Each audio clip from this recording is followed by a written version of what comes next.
Hello and welcome to Courage Dear Heart. This is Charli Wall, and this is essentially an added bonus, a part two, really, to the live stream that I did on my Facebook page about the retreats and the work that I teach around the female nervous system and feminine energetics. And one of the ladies who was listening on the live stream asked about grief or shared about grief. And this is such an important topic because, as many of you will know, grief has been um, a teacher of mine for most of my adult life from the age of 21. And so, what I said I would do is I will share a transmission called Grief and Grace that I did and held for my circle community, my online membership, which is only $24.99 a month, where we explore all the things that I teach. So, this particular transmission, Grief and Grace, it came through in the midst of my own grief when I lost one of my best friends back in January 2024. And what I found myself speaking into was not grief as something to fix or move through quickly, but grief as something deeply human, deeply feminine, and deeply cyclical. We live in a world that often asks us to stay composed, to keep going, and to hold it all together. But as many of us know, grief doesn't move like that. Grief has its own rhythm, its own weight, its own intelligence. And in this transmission, I speak about grief as something that makes heavy,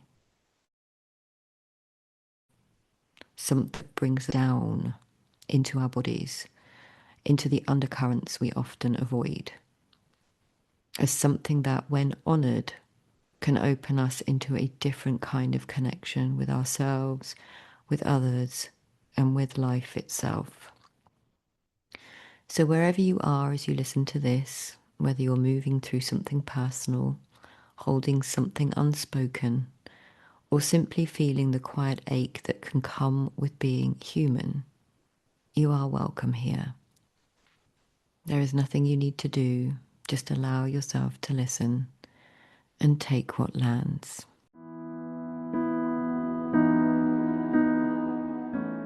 This is the transmission on grief that I was being called to do post the death, or finding out about the death of my very dear friend, Megan. And I have been resisting this a lot.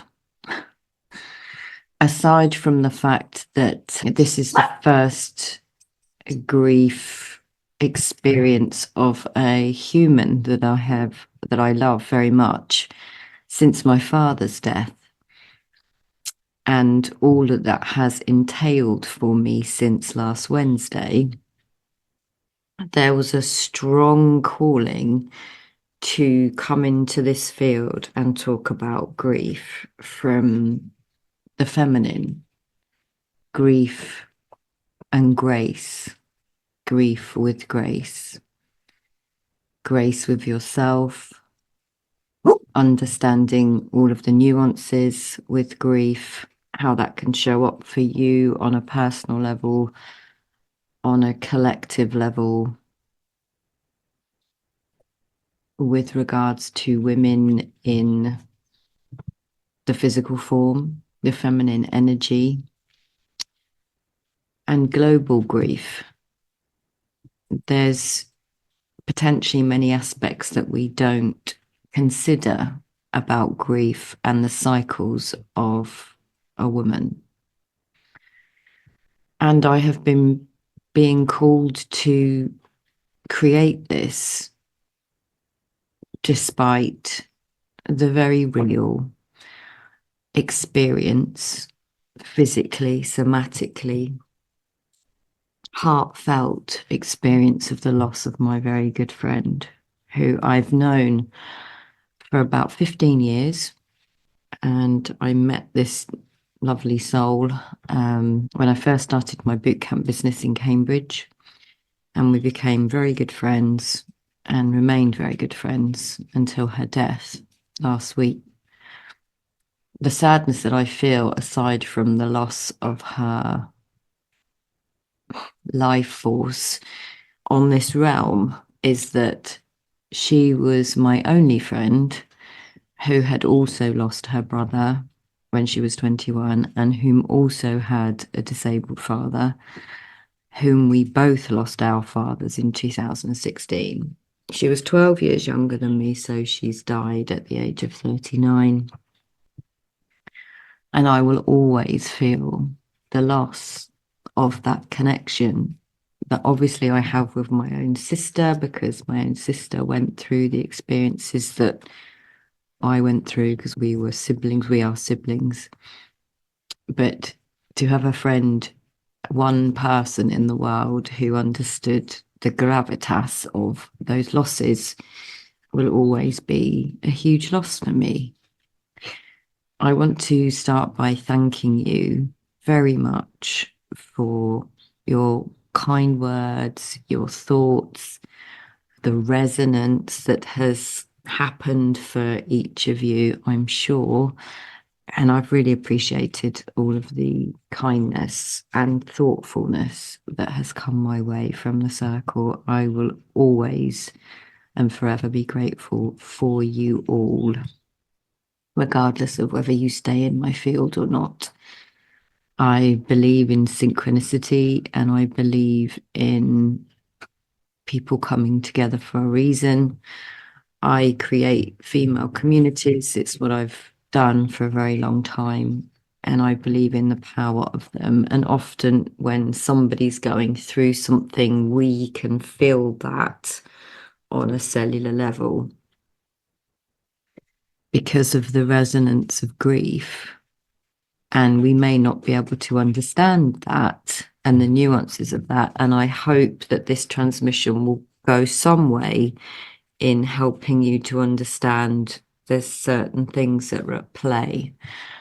This isn't going to be a massively long transmission. I've now got just under an hour and I've got a lot to get through. So my plan is, as some of you, I'm creating a deeper feminine program, and I now know that grief is going to be one of those aspects that I will go deeper into. However, I will do my best to follow my intuitive nudge, and I hope that it makes sense, because there's a lot of pieces to this and you may have to listen to it a lot of times. When I looked up the word grief in my etymology app, which is what I always do, I will look up words and look at the meaning of them and often where they came from. And grief says from an ept, can't even say the word. When you break the word down and the history of the word, I'm going to just say that. What it says was hardship, suffering, pain, misfortune, calamity, burden, coming from the Latin word make, heavy. And in my notes, I've highlighted the word heavy because I have felt extraordinarily heavy this last week. And the word heavy, if you think about the word heavy in terms of femininity, you can liken it to having a heavy period or a heavy bleed of some description. There's a heaviness that sits in our lower kind of body, which often for women will be from like the diaphragm to the root chakra, so where our kind of sexual organs sit. There's a heaviness. And I thought that was quite interesting, because as I go deeper into this, you'll start to see how grief is just one way that we as women go through, and we go through this daily. We go through this in our cycles, we go through this in Mother Earth and the seasons, and we go through this in transitions of our life. There's a seeding, there's a birthing. No, sorry, there's a seeding, there's a gestation, there's a birthing, there's a life, and there's a death. And in our own cycle, and I don't have a bleed anymore, but I still have a cycle. In our cycles, there's a time of the month that we might feel like there's a seeding, there's a gestation, there's a birthing, there's a life, and then there's a death. And if you even just think about a 24-hour clock, you've got like the sunrise, you've got this kind of beautiful light coming, and then you've got the daytime, and that has different cycles of light, and then you've got the dusk, and then the nightfall, and then the darkness. And in the darkness comes the moon, which has its own cycle. And in the darkness is often where we find our light. And it's in the darkness that our roots will grow. If I put a seed into the earth, it's in the dark before it starts to sprout and come up above the earth to start to grow and flower and look to the light for its growth and emanation of what it's here to be.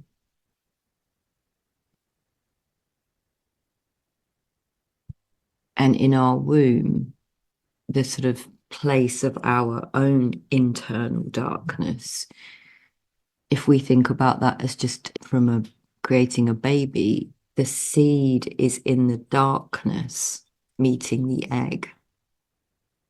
The masculine seed comes in and provides and protrudes into the feminine egg, and the egg's just sitting there in the dark waiting for that seed. And then there's gestation, but it's in the darkness before it comes out. So there's this cycle that happens in a woman's life that is going to encompass grief on some form. And the experience of grief is a universal one. Even if we just look at that cycle of nature, currently we're in winter and there's no leaves on the tree, they all fell off, and then they get recycled and put back into the earth. And now what I'm seeing is snowdrops starting to pop up. So there's a sign of kind of life, of spring, of change, of transition. But for some people, they might feel deep sadness as we go into the winter months. In fact, it's very common for people to experience something which is commonly known as seasonal affective disorder, which I don't personally believe is a thing, because I don't feel that people honor this kind of darkness, this winter phase, this dark moon phase or new moon phase of humanness, of being a part of nature. And grief is something that can leave us feeling very overwhelmed. If we're not in relationship to it, it can leave us feeling exhausted. I actually feel exhausted, and I have a relationship to grief because it's exhausting, because it's heavy, because we feel sad at the loss of whatever it is we've lost. And again, there's micro elements to this, which I'll go deeper in. We can often feel battered by grief, or kind of laden down in the lament, unable to engage in the world. Historically, I have felt unable to engage in the world, and I am navigating this loss of my friend, this grief, in a way I haven't ever navigated grief before, ever in my entire life. So I see it as a gift. And it has been a real struggle for me not to fall down into old, neurologically wired, deeply ingrained, protective patterns of numbing and suppressing and repressing and pretending I'm okay. I am not okay. I am okay, but I am heartbroken. That doesn't mean my heart is unfixable or that there's a part of me that, isn't broken and all those things that I genuinely do believe in, but I do feel heartbroken. And I'm okay to feel that and express that and allow that. And in our society, and I'm already starting to feel it locally here, there's a few people that know me who are like, are you okay? Are you okay?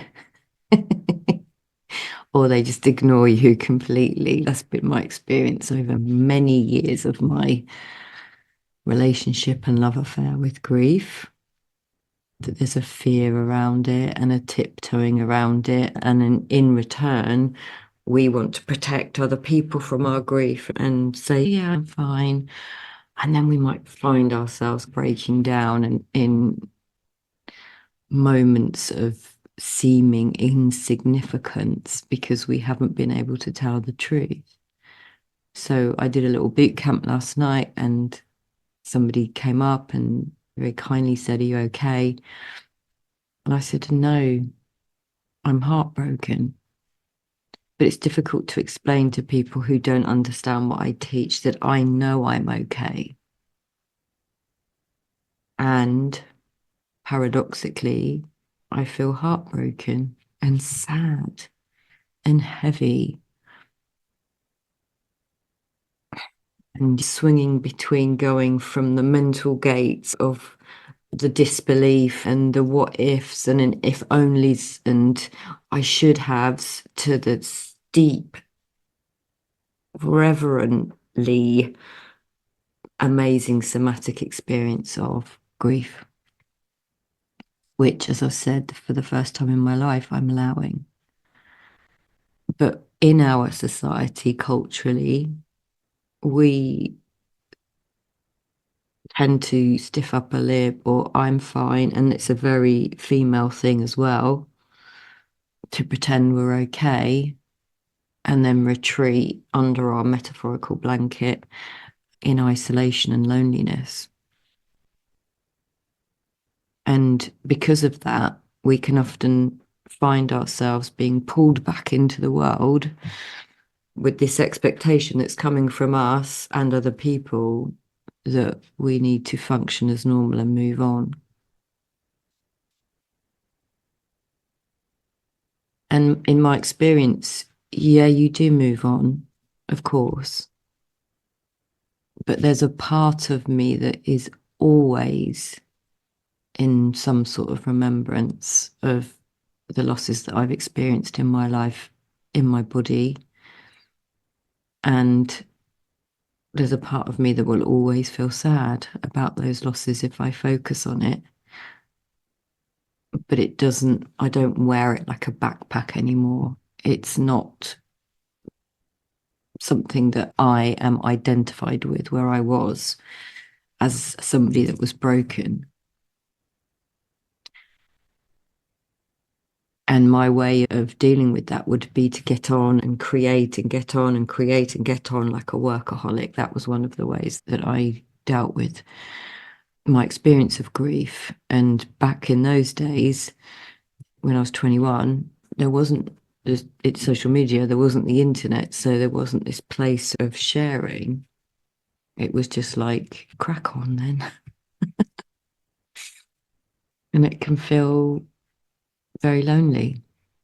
And one of the reasons I love communities is because of this sense of community. And I don't feel we can grieve alone. I think we need each other as a collective because we're all deeply connected, which is why some of you, I think, have felt my grief because of your own and the resonance of that.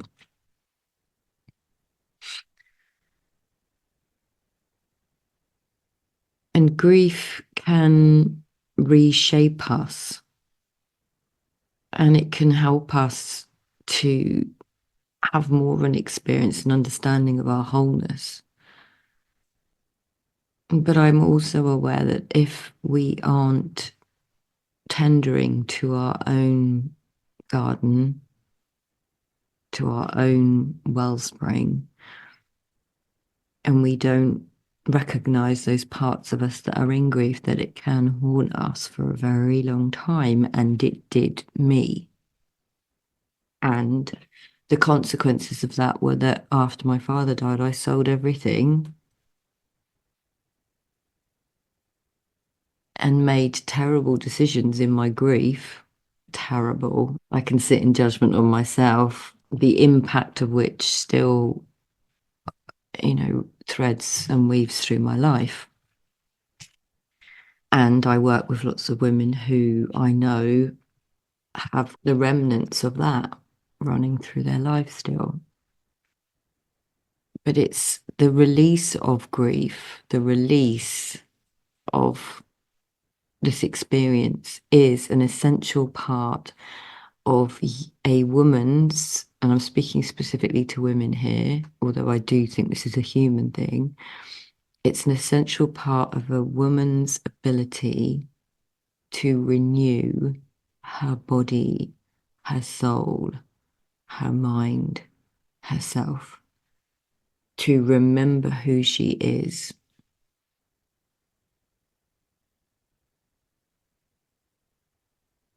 In Chinese medicine, grief is related to the metal element, which is associated with autumn. And physically, in Chinese medicine, it's related to the lungs. So, like autumn, metal is understood to correlate with the waning phase of life. So, the waning crescent of the moon, or autumn, or the latter stages of our life. And it is associated with our ability to let go of the old and take in the new. So in Chinese medicine, a healthy metal element would have us experience grief with allowance and kindness, making room for possibility, openness, expansiveness, wisdom, humor, acceptance. And that metal, the element of metal in Chinese medicine, acts as a gatekeeper, accepting in the new and letting go of the old. And it's also associated with our sense of self and our truth. But often in grief or in life, we can become inflexible and feel disconnected or isolated from others, leading to a sense of imposter syndrome, alienation, aloneness, retreating. And this can often result in a feeling of depression, deep rest, depression. And we may develop a sense of lack and then operate from that, through that lens, feeling cut off from divine intelligence, your feminine nature, abundance within and without, and not valuing ourselves, not trusting ourselves or life. And that was me for a very long time.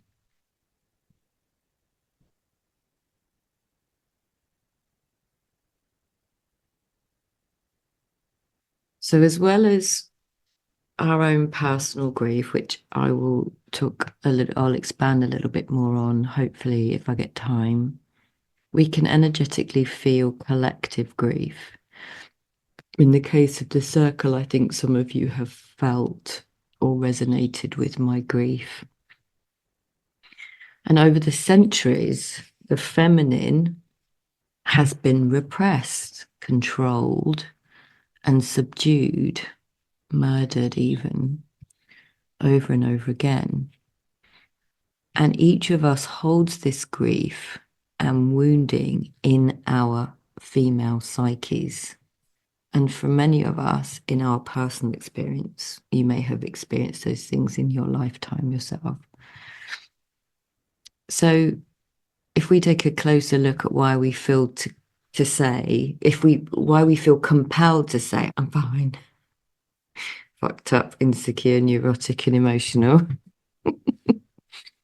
and keep carrying on, which we do.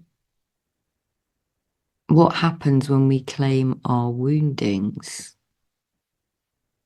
our pain, and work with our grief? And again, I'll reiterate the point that I think we require community for grief, but we often think in that place of isolation that we need to grieve alone or do things on our own and forget the community, the bonding, the resonance, the belonging of all of us together as a whole. And in that place of aloneness, you may never get to the true depths and understanding of your grief as being alchemical gold for you. And you may drown in it. And that will manifest in many different ways. And one of the biggest misconceptions that I have come across when I listen to people and chat to them about their grief is that we all grieve differently. And I may even have said that to people. But what I'm seeing to be true now is that I think we all avoid grief differently.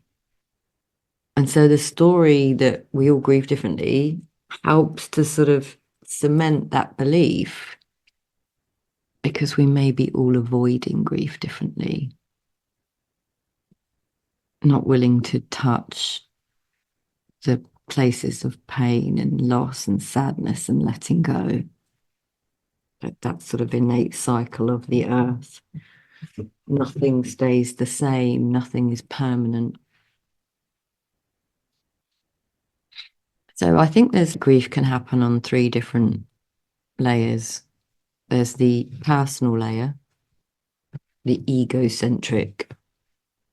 There's the communal layer, ethnocentric. And there's the global layer, the world-centric. And you'll have seen, I think you can potentially all resonate with COVID bringing this huge collective grief. But there were lots of different pockets of different griefs, but it was happening on a kind of global scale. Different experiences of grief. Grief can also happen on a spectrum. I might lose my keys and have a mini grief, like if they've actually been lost, not just left somewhere in my house, or I've lost a phone several times. Some of you may remember who've been in this community for a long time that not last summer before, I went on a boat, a brand new phone, fell in the river, never to be seen again. So a mini grief. I've lost my phone, I've lost my contacts, I've lost my ability to connect. So there's a mini grief on the spectrum. But on the other end of that spectrum, personally, is the loss of a loved one. So grief is above all else a mystical dimension of feminine magic. And its powers unveil beauty, tenderness, love, real love. I didn't love my phone. It was like a mini example of that. But I lost my friend last week, and the love that I see outpouring for her, it takes my breath away. But it can also bring up devastation, loss, melancholy, sadness, inability to let go. attachment to.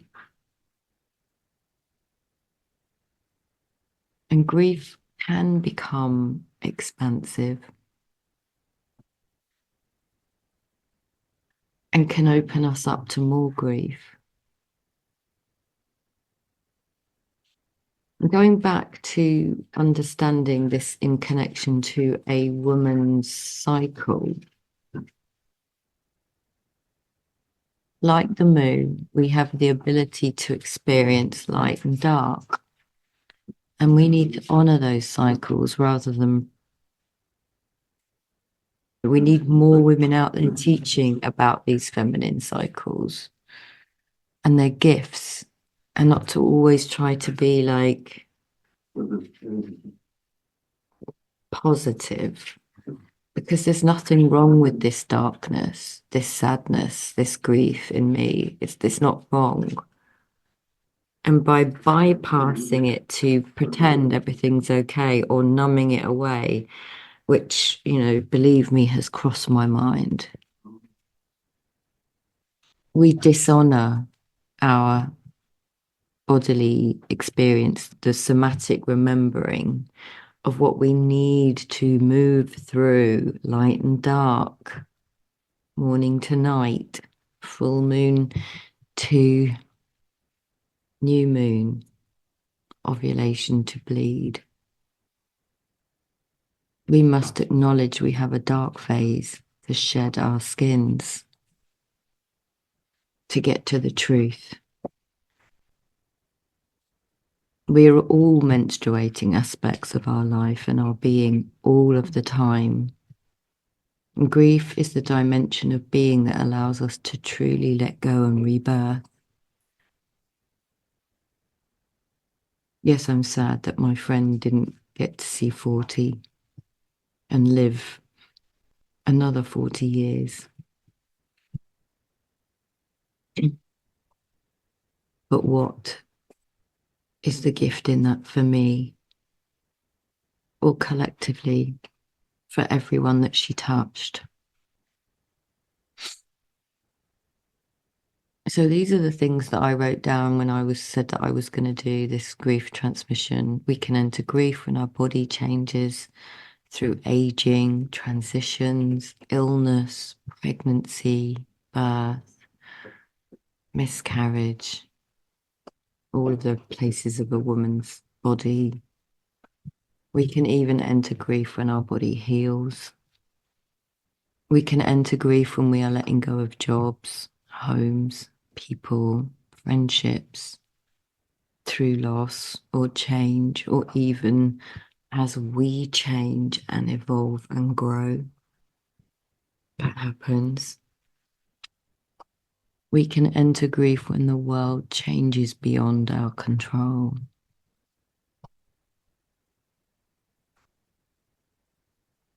Which is a big one.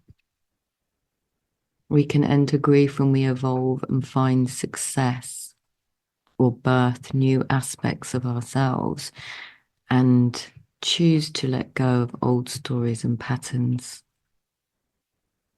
I've experienced all of these so far. We can enter grief when we lose a person or animal that we love. We can enter grief when we move homes, locations, or countries, even if we are choosing that. We can enter grief when we let go of our old beliefs and lose our old selves.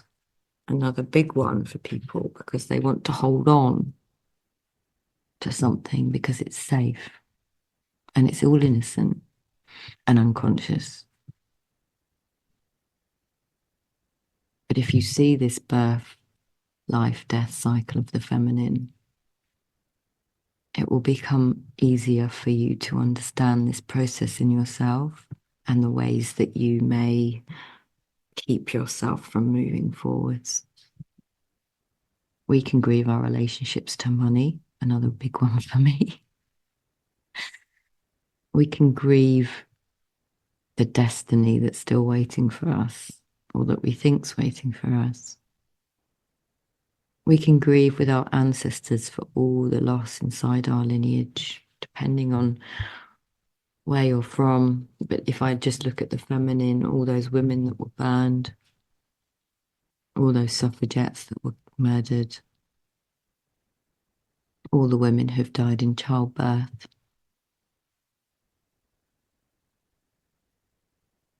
You could go many places there. And one of the deepest griefs I think that we hold is that we have had to hide or deny our feminine magic as a safety mechanism to feel safe, to not be too big or too weird. And often those gifts, however they are and manifest for you, get pushed away, and we get on in the world to make money in this kind of topside yang world, yang heavy world, not really having the courage to, or the support to, or other people's belief in us to create change in ourselves. That's another big one for women. But if you dive into your feminine grief around any of those pieces, you will be richer for the experience. And if you really surrender yourself to grief being fairly magical, you're able to understand and create more flow, connection, love, acceptance, honoring in your life. And I know from myself personally that after each grief portal initiation, I have definitely called in new things, new relationships, more love, more support, more creativity. It might have been a slow process and I might have numbed out for a lot of the time, but those things did happen for me each time. I'm still in this current one, so we will see. And so what does it mean for us to be in relationship with grief?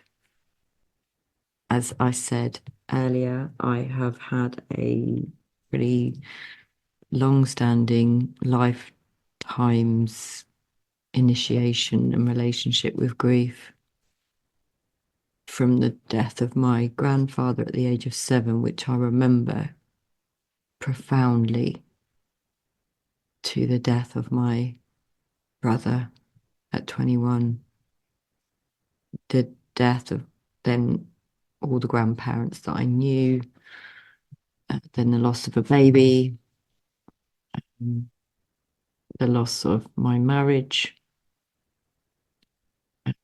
So many places I could go. The baby that I lost, I was told by one spiritual healer that it was a girl that I'd lost. And I definitely still feel grief for not having had a daughter. And I felt jealous, that my sister has a daughter. There's loads of places this can go if you're not prepared to look at it deeply and with all the reverence that it deserves, because we can go into these places of bitterness and resentment and jealousy and it's not fair and all the kind of swampy places that we can go to. But if we can look at that and have love for it and go, yeah, I feel that. I feel the grief. I know I'm lucky, I've got my son and I am extraordinarily lucky.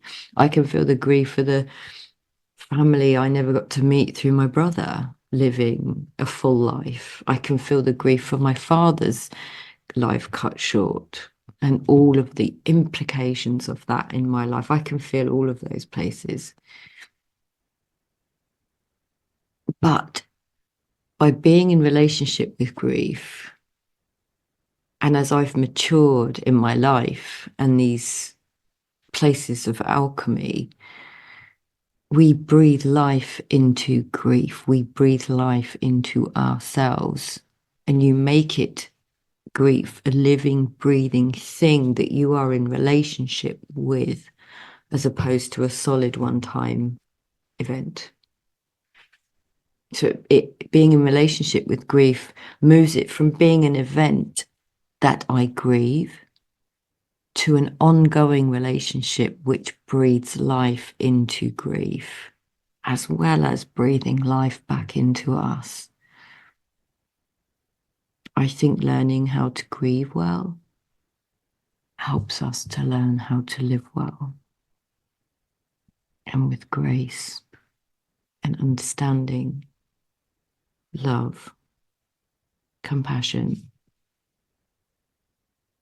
for all the places that our little mind will take us on the roller coaster. There is no bad emotion.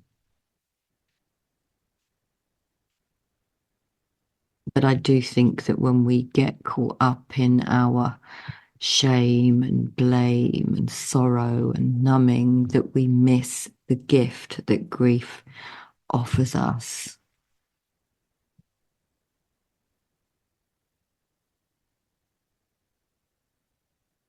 Shame, blame, guilt,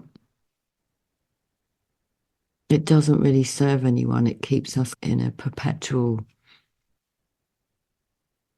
place of me, my fault, I. And what I see about them is that they serve a purpose. They protect us from going to feel the grief. And grief is a release. It's the bleed at the end of a cycle, that heaviness, and you get that release, and it's, oh God, finally I'm bleeding.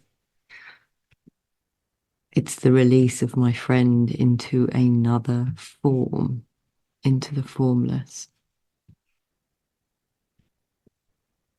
The heaviness that I feel now is part of the process of going through this spiral. Grief is one I come up against again and again, and the trauma of that as well.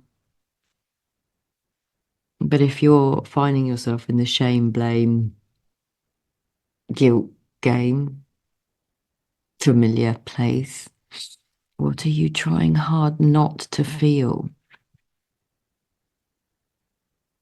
Where can you take responsibility for what you are feeling? Or where can you take responsibility for what you are running from? And then we go back into old looping patterns. And that is where I went last week when I first found out, oh my God, I didn't do enough. I should have done, da, da, da, da, da, da. And I spoke to my coach on Friday morning, and he said to me,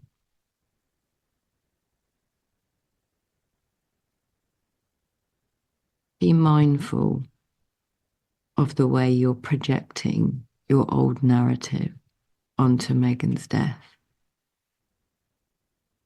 And I was a bit like, still, this was only Friday morning and I'd only found out Wednesday afternoon. So I was a bit like, I was really in trauma, the old trauma circuitry in my system. But he said that. And then he said, you are projecting that you didn't do enough onto this situation. And that is how you prevent yourself from moving forwards. That is how you re-engage trauma looping and stay in a story and a narrative that isn't true. And it changed my experience. It was like, ah, I see. That's not to negate my experience of the loss of my friend, but how we project our wounding, even in these situations, to make ourselves feel bad. Doosh, doosh, doosh.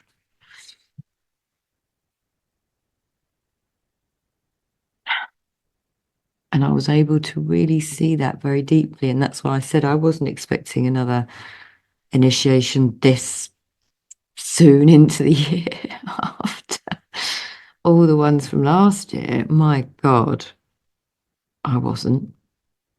And I'm glad you heard me say, if you listened, I'm under no illusion that I will have more initiations. And what I am being called to do is often what I don't want to do. I don't want to be in this grief. I don't really want to be doing this transmission on grief, but it's coming through me. I'm being called to do it.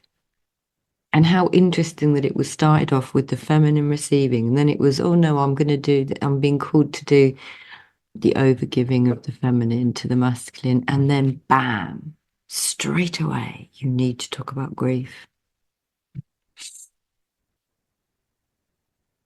And what I'm being called to do isn't always what I want to do. I think that's by design. Like I've been resistant to this, and I think that's by design because it keeps our ego out of it and has us show up in a cleaner way because I've got no attachment to it. I don't want to do it. But I choose to do these things now without attachment.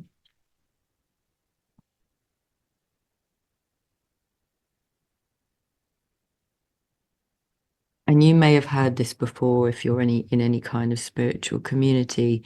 And I do believe this to be true. I do think we are spiritual beings having a human experience rather than human beings having occasional spiritual experience. And so, because I have that belief that I am here for a purpose, we can choose.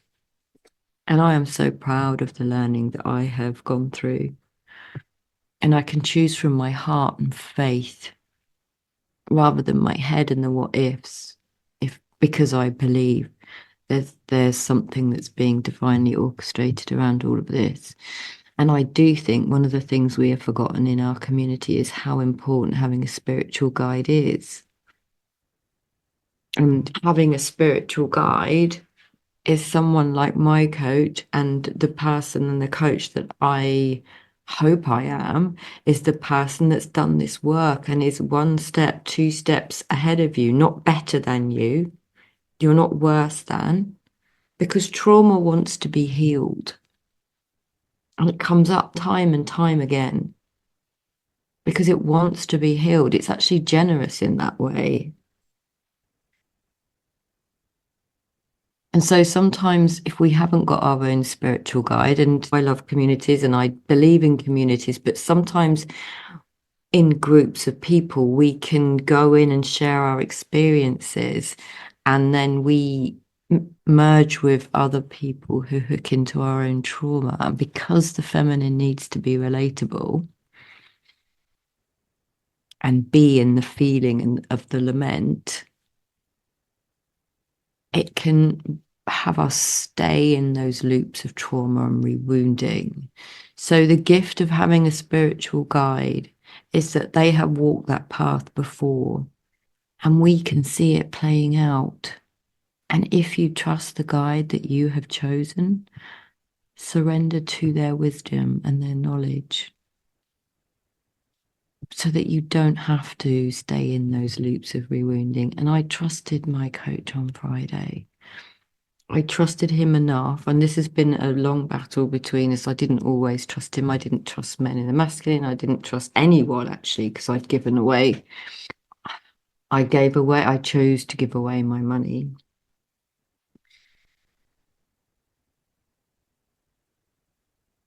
So there was a big part of me that didn't trust. And because I now do, I'm able to hear those places of density and stuckness and familiarity and looping and story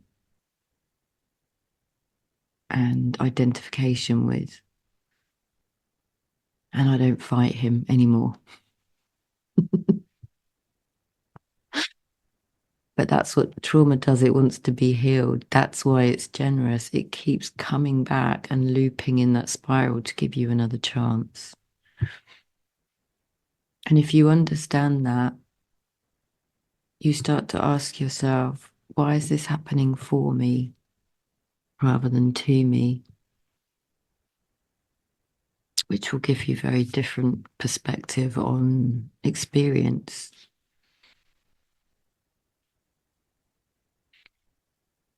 Now, I had written huge amounts more in my notes, but I'm going to maybe do a part two on this because I want to read this meditation. I firstly want to read you a piece from Pixie Lighthorse. You may know her on Instagram. Releasing comes from things breaking by a power greater than ourselves. Like you, I have lost a few precious things: pregnancies, some dignity, a marriage, relationships, trust, my youth, my fertility. When things break or die, especially during times that feel potent, there is medicine in the grief and the many questions that follow. A question to ask in difficult times is where the freedom is in loss. It often isn't as simple as not having to deal with it anymore. Perhaps freedom is in the questions, in the process of digging deep and releasing oneself, and the shadows of past experiences, expressions of pattern, from the binding ropes of what we thought we needed in order to be whole.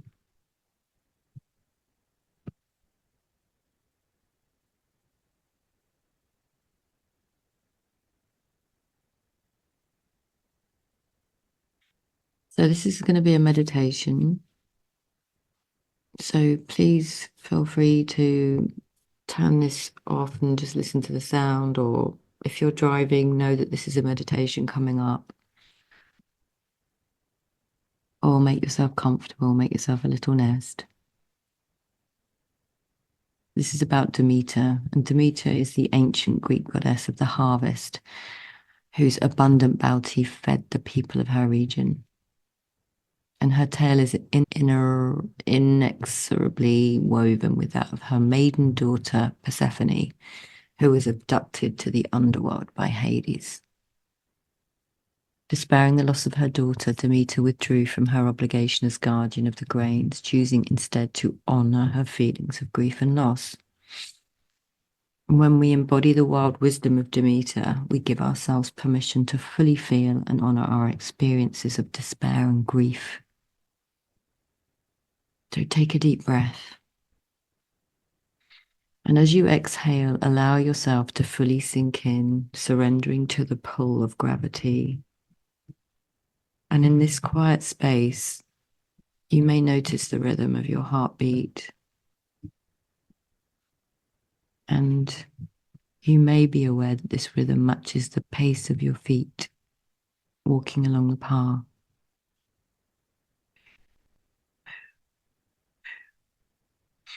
As you scan your environment, you notice immediately the lack of vegetation. Nothing is growing where there was once life. As far as the eye can see in every direction, the earth is dormant. As you continue to walk, you notice the figure of a woman sitting on the ground up ahead. As you approach, you hear the soft sounds of crying. The woman hears your steps as you draw near, and she wipes her eyes unapologetically as she meets your gaze. Are you okay? No, sister, I am not. I am grieving. My heart is broken. Taken aback by her unguarded reply, you are at a loss for words. You had expected the typical response given when pain is inadvertently witnessed: the replacement of tears with a brave face or an apology for the display of emotion. You had expected anything but the truth. With a sense of intimacy that only such openness can invite, you ask her to tell her story.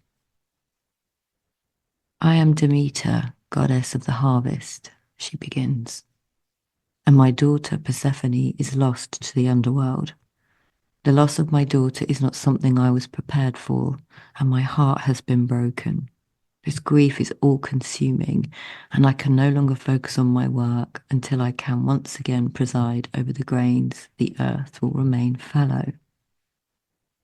Understanding dawns as you connect the barren landscape with Demeter's grief. But you are curious about something and you ask her, how long will you dwell in these feelings, though? Aren't people counting on you to ensure there is food? I will grieve until I am done grieving. Contrary to what you have been taught, there is no timeline for grief. I do not hold myself to the expectation that I will progress through the stages of denial, bargaining, anger, depression, and acceptance in a tidy and predictable fashion. It may take me years for me to process my loss. I might experience every stage of grief in one day. It is only in your linear framework that grief is seen as a checklist to complete so that one can move on as soon as possible. Healing doesn't happen that way. You ponder Demeter's words and reflect on a time that you have experienced grief and loss. You remember the messages of our society or the people in your community, the implied urgency to swallow your feelings and get on with the rest of your life. Demeter says, I'll never understand the taboo in your world against feelings of grief and sadness. These feelings are as natural as all others, but in your world, there is no room made for them. Loss is met with admonitions to look on the bright side or find the silver lining, never with an invitation to take all the time you need to dwell in the fullness of your feelings. Without the benefit of the ability to feel and process your grief and loss, they remain trapped within you, unable to heal and wounding you repeatedly over time. Demeter's words ring with a deep knowing inside of you and you reflect on the pools of unresolved and unexpressed grief that still reside in your being. You wonder how your healing journey may have been different or may be different still, with permission to fully feel and express your grief in your own way, in your own time, with permission to step away from your responsibilities and obligations to others and focus on what you most need, for as long as you need. Demeter raises and takes your hand and begins to walk back up the path from the direction you came. This land, my domain, is dormant now, but it won't be forever. I do not fear that I will never return to my life's work. In fact, I know with certainty that I will, but not yet, not until my season of grief is complete. With Demeter's words, you see the environment around you with the vision of what will surely be the grains growing, the flowers blooming, and the trees bearing fruit. In the fullness of time, a new season will emerge, but only when this season of grief is honoured, allowed, and respected. As you return to the starting point of your journey, you thank Demeter for sharing her wisdom. She embraces you and reminds you that you can return anytime you need a safe place to feel your grief. As Demeter walks away, you begin to gently return to your body in the here and now. Re-inhabit yourself with ease. Begin to move slowly until you feel fully present and awake. So for deeper reflection, write down the following questions. What cultural messages have you internalized about feeling grief and loss? What cultural messages have you internalized about feeling grief and loss? In what ways are you currently preventing yourself from experiencing your feelings of grief? In what ways are you currently preventing yourself from experiencing your feelings of grief? And the final one, what would it feel like to give yourself permission to fully feel and release your grief? What would it feel like to give yourself permission to fully feel and release your grief? Thank you again, and I will talk to you very soon. Thank you for listening to Courage, Dear Heart. I really appreciate it. It would be amazing if you could leave me a review and press subscribe so that others who are looking to find freedom from anxiety and habits can find their way here. You can also go to my website, iamcharliewall.com, and subscribe, sign up for my emails, and you'll also find my Facebook group, Finding Freedom from Habits and Anxiety, on Facebook. So yeah, please do connect with me, and I'll see you next week.